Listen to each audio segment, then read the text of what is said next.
হ্যাঁ হ্যাঁ, তোলা জলের তো দাম লাগতো, অনেক বালতি লাগতো, এবারে টিউবওয়েলের জল এবারে পাম্প করা হচ্ছে, খাওয়া হচ্ছে, এইটাই।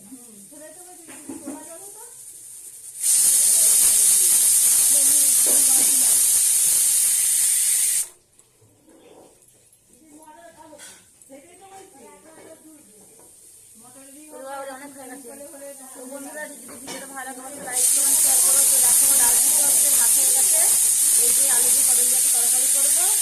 এই শরীরটা প্রচন্ড খারাপ, তো আমাদের এখানে কালী পুজো, তোমরা পারলে দেখতে আসতে পারো। তো রান্না বান্না হচ্ছে, চলো আসো খাবে। তো চলো রাখছি, টাটা।